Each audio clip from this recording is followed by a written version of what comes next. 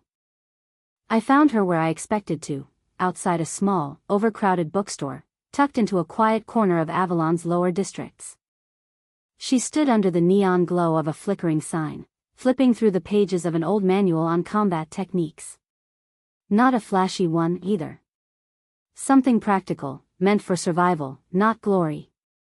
Rekha Solian had the look of someone who had been built to endure. Her hair was a deep violet, cut just above her shoulders in a way that suggested either practicality or sheer indifference to fashion. Her eyes, the same striking shade, scanned the pages with a cold efficiency. Not the wide-eyed curiosity of a student, but the sharp analysis of someone who measured every piece of knowledge by its usefulness. Her frame was lean, not underfed, but close enough to make you wonder how often she skipped meals to stretch her funds further. She hadn't noticed me yet. I leaned against a nearby post, watching for a moment. Planning on learning that by osmosis? I finally asked. Her head snapped up, violet eyes locking onto me. There was no immediate reaction, no surprise, no hostility, just a measured assessment. She was the kind of person who had learned that showing emotion first was a mistake. Depends, she said, voice steady, unreadable. Does that work? I stepped closer, glancing at the book in her hands. Not unless you got a gift for it. Which, given that you're still standing here reading instead of demonstrating your newfound mastery, I'm guessing you don't. She shut the book, unimpressed. I'll manage. Maybe, I conceded. But it'll take time. And time's not exactly something you have a lot of, is it? Her fingers twitched against the book's spine. A tiny, almost imperceptible reaction, but one that told me everything. She wasn't just reading because she was interested. She was reading because she needed to be better, fast. Who are you? She asked, eyes narrowing slightly. Arthur Nightingale, I said easily. You might have heard of me. Her brow furrowed, just for a second. She had, but she wasn't sure why I was here. You're with Mythos Academy, she said slowly. That's right. And I'm here to offer you a job. She didn't scoff. She didn't laugh. She didn't say no. Go on, she said instead, tilting her head. I'm listening. I pulled out the contract, placing it on the table between us. This is a contract to join Ouroboros, a rising guild in Slatemark Empire. You'd start with a competitive salary, full benefits, and the kind of long-term stability that would make Mavrin's tuition fees look like pocket change. Rekha didn't move. Didn't so much as breathe. Then, she slowly, carefully set the book down and folded her arms. What's the catch? She asked. I smiled. She was exactly as sharp as I'd expected. Chapter 216, Rachel's Sweet 16, 1. Recruiting Rekha Solian had ended in failure. Not surprising. On paper, the offer was excellent, a competitive salary, stability, and a future in a growing guild that would one day shake the world. But to someone like Rekha, who had spent her entire life dodging disappointments, it was just another too-good-to-be-true story. From her perspective, Ouroboros was barely even a guild yet. A newly minted bronze-rank guild, lacking reputation, lacking security, and hadn't even gotten permanent status yet. And I? Some mysterious, masked figure throwing contracts around like a desperate recruiter for an already very suspicious guild. So naturally, I was also very suspicious. She had no reason to trust me. No reason to believe that, of all people, I had chosen her for a reason she couldn't yet see. So, I let it go. For now. I'd try again after Rachel's birthday. Rachel's birthday was on the 15th of July, a full-blown continental event in the north. The Creighton family spared no expense, turning what should have been a simple Sweet 16 celebration into a grand affair that echoed across the entire northern continent, and, inevitably, bled into the rest of the world. The second princess of the North was turning 16. And the world would know it. I was, of course, invited. Not because I was Arthur Nightingale. Even though I was rank 1, I didn't have noble standing. Because I was her close friend. I found myself genuinely looking forward to seeing Rachel again. She had that way about her, effortless warmth, boundless energy, the kind of presence that could lift a room just by being in it. It was impossible not to get swept up in her vibrance. And I wanted her to be happy on her birthday. I looked out the window as the plane descended over Luminark, the capital city of the land owned by the Creighton family, a place where the sky was always crisp and the air carried the scent of frost, even in summer. The moment I stepped off the plane, I heard her. "Arthur." A familiar, bright voice called out over the terminal, and I turned to see her, Rachel Creighton, waving enthusiastically, holding a sign with my name on it. Déjà vu. For a second, I was back in the Eastern continent, stepping off a plane as Serafina greeted me with that same eager energy. Rachel, however, was louder. Beside her stood a woman with silver hair and deep blue eyes, her expression far more reserved, calm, composed, watching. Kathleen Creighton. Rachel's older sister. 5 years her senior, an exceptional mage in her own right, but not quite the prodigy Rachel was. Unlike Rachel, she didn't radiate excitement. She measured the world before stepping into it. I took a step forward, smiling. "Ratch," I said. "You really made a sign?" "Of course," she grinned. "I had to make sure you felt welcome." As if I could ever feel unwelcome with her around. Rachel barely gave Kathleen time to finish her sentence before she tossed the sign into her sister's arms and lunged forward, arms open. I barely had a second to prepare before she collided into me, wrapping me in a tight hug. "I missed you," she said, her voice warm against my shoulder. "I missed you too," I replied, arms instinctively circling her back. We'd kept in touch, calls, messages, even a few late-night conversations. But it wasn't the same. Being here, in front of each other, felt different. Better. Rachel pulled back, still beaming, and turned to gesture at her sister. "Anyway. This is my sister, Kathleen." I straightened up. While I didn't need to bother with honorifics when addressing Rachel, Serafina, or Cecilia, the perks of being close friends, the same couldn't be said for Kathleen. She was a Creighton. The eldest daughter. A princess. I placed a hand over my chest and bowed lightly. "It's an honor, Your Highness. My name is Arthur Nightingale." Kathleen tilted her head slightly, studying me. Then, she extended a hand, offering a small smile. "Just Kathleen," she corrected, shaking my hand. "No need for titles. I heard a lot about you from Rachel." "Thank you, then, Kathleen," I said, appreciating the gesture. Rachel, meanwhile, had gone suspiciously quiet. A second later, I glanced at her and saw it, the telltale pink creeping up her cheeks.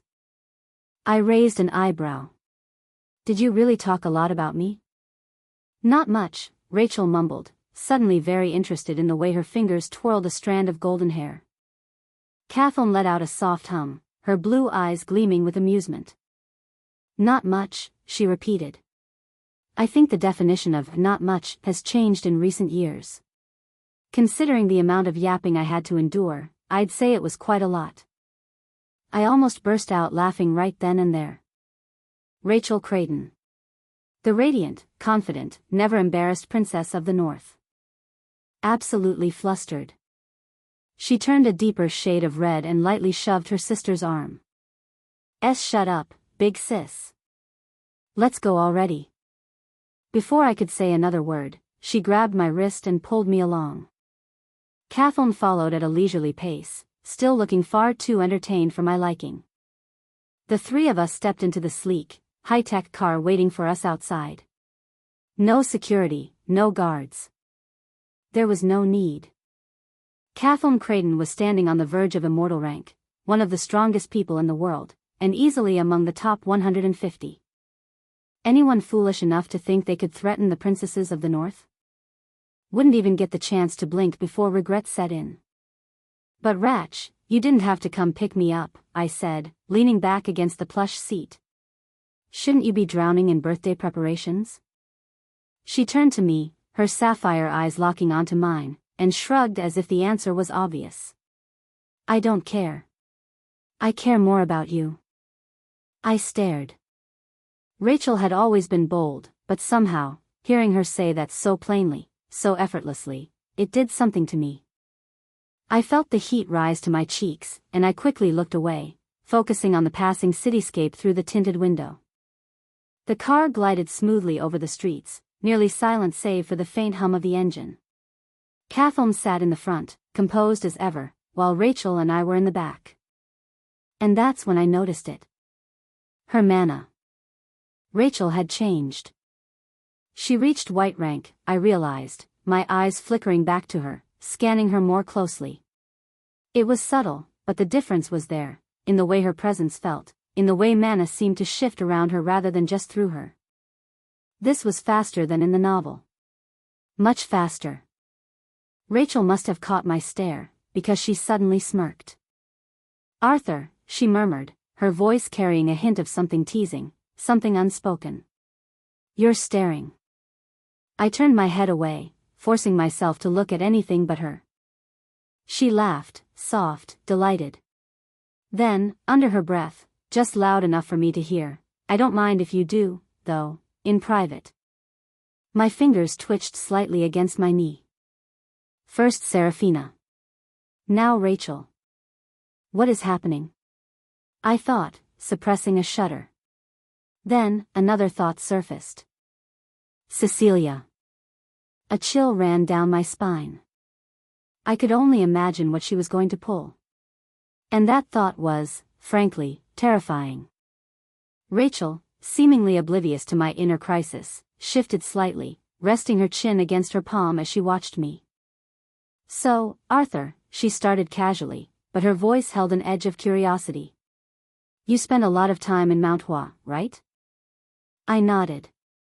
Her expression softened, just slightly. How was it? Being with Serafina? I thought back to my time there. I had gained a lot, not just in strength, but in something deeper. Mount Hua had given me the idea for my second movement, a technique that would only come to life once I reached integration rank. That alone made my time there invaluable. But more than that, more than any skill, any breakthrough, I had gained something else. Serafina. I looked at Rachel. She tilted her head slightly, waiting. I wondered. Could I help her move past her own demons? Was it time yet? It was good, I finally said, choosing my words carefully. I learned a lot. And, of course, I spent time with Sarah. Rachel's lips parted slightly at that, her expression unreadable. Then, she smiled. But this time, it didn't quite reach her eyes. Chapter 217, Rachel's Sweet 16, 2. Our car rolled smoothly through the towering gates of the Creighton estate, a fortress of wealth and power that stretched across the horizon like something out of a fairy tale. Yet, even as the grand halls and ornate archways came into view, my mind was elsewhere, spinning, racing, caught in a whirlwind I couldn't quite control. Because Arthur was here. I had missed him more than I thought possible, and now, sitting this close to him, everything else seemed distant. The weight of the day, the pressure of the expectations, the lingering shadows of memories I refused to name, it all felt lighter.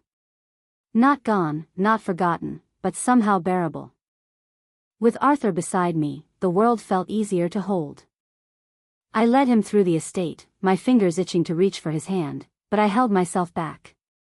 Instead, I showed him to his guest room, forcing myself to keep things normal, to keep my voice steady. Freshen up and rest, I told him, offering a smile that felt too warm, too open.